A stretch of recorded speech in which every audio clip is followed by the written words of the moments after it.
ప్రియులారా, మన ప్రభు అయిన యేసు క్రీస్తు నామంలో మీకు శుభోదయం. ఆయనను గూర్చి అనుదిన ఆత్మీయ ఆహారం, మార్చ్ 7 శనివారం. నేటి మన ధ్యాన లేఖనం రోమియోలకు రాసిన పత్రిక 3వ అధ్యాయం 24వ వచనం. కాబట్టి నమ్మువారు ఆయన కృపచేతనే క్రీస్తు యేసునందలి విమోచనము ద్వారా నిర్హేతుకముగా నీతిమంతులని తీర్చబడుచున్నారు. వ్యాఖ్యానాంశం: పాపి నీతిమంతుడుగా తీర్చబడుట. వ్యాఖ్యానాంశం: పాపి నీతిమంతుడుగా తీర్చబడుట.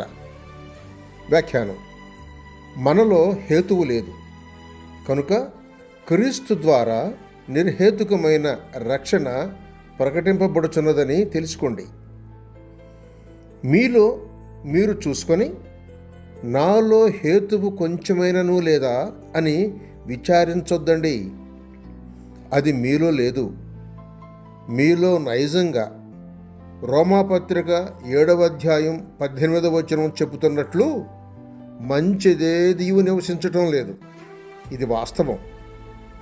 క్రీస్తు తానే మీ యోగ్యత కనుక అయ్యో, నాలో హేతువు యోగ్యతలు లేకుండగా రక్షణ కలగటం ఎలాగా అని సంశయించకండి. తండ్రి తానే మిమ్మును యోగ్యులనుగా చేసి ఉన్నాడు. ఇట్లు మీరు నమ్మి ఉంటే క్రీస్తునందు మీరు ఉంచిన ఆ విశ్వాసమే గొప్పది. అది 2వ పేతురు పత్రిక 1వ అధ్యాయం 1వ వచనంలో అమూల్యమైన విశ్వాసము అని పిలువబడుచున్నందున అట్టిది మీకు వెలగా ఇవ్వబడింది. ఆ విశ్వాసం క్రీస్తు అనే అమూల్యమైన రాతితో ఏకీభవించింది కనుక ఆ శ్రేష్టత మీ లెక్కలో చేర్చబడింది. దీనిని బట్టి కొలసీయులకు రాసిన పత్రిక 1వ అధ్యాయం 12వ వచనం వివరిస్తున్నట్లు, మనలను పాత్రులనుగా చేసిన ఆ తండ్రిని ఘనపరచి ఆయనకు కృతజ్ఞతాస్తుతులు చెల్లించము అని హెచ్చరిస్తూ ఉంది. ఈ మర్మం మీకు తెలిసిందా?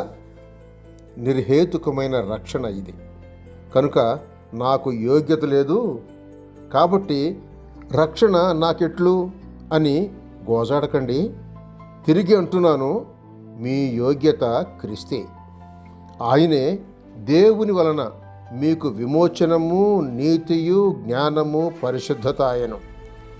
1 కొరింథీ పత్రిక 1వ అధ్యాయం 30-31 వచనాలు ధ్యానించండి. సహోదరుడు సైలస్ ఫాక్స్. శుభములతో వందనాలు.